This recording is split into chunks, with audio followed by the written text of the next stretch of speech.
জাতীয় রাজস্ব board NBR বিলুপ্তির অধ্যাদেশ বাতিলের দাবিতে সারা দেশে কলম বিরতি পালন করেছেন রাজস্ব কর্মকর্তারা।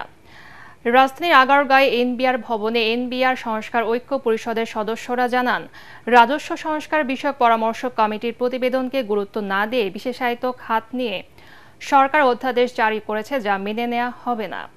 শনিবারের মধ্যে দাবি মানা না হলে কঠোর কর্মসূচির হুঁশিয়ারি দেন তারা। শারফুল আলমের রিপোর্ট। আইএমএফের ঋণ পেতে শর্ত মেনে বিসিএস, আয়কর ও কাস্টমস ক্যাডার কর্মকর্তাদের মতামত উপেক্ষা করেই বিলুপ্ত করা হয়েছে জাতীয় রাজস্ব বোর্ড।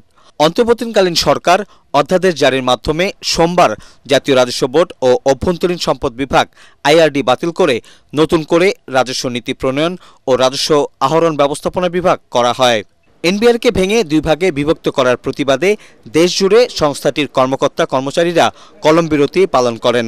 এনবিআরের আওতাভুক্ত সকল যে ভ্যাট, কাস্টমস এবং আয়করের অফিস, সেই অফিসে একযোগে এই কর্মসূচি পালিত হচ্ছে। আমরা বিশ্বাস করি যে সরকার অবশ্যই আমাদের যে দাবি, সে দাবির প্রতি সরকারের সমর্থন থাকবে এবং আমাদের সাথে আমাদের দাবির বিষয় বা আমাদের মতামতের বিষয়কে তারা মূল্যায়ন করবেন। দাবি আদায় না হওয়া পর্যন্ত কলম বিরতি চলবে জানিয়ে কর্মকর্তারা জানান, শনিবার সন্ধ্যায় নতুন কর্মসূচি ঘোষণা করা হবে।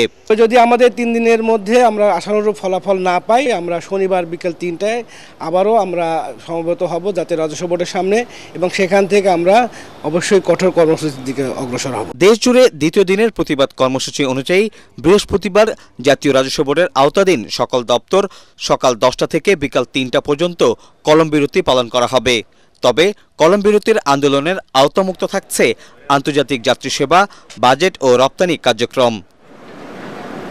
শারফুল আলম, এটিএন বাংলা, ঢাকা।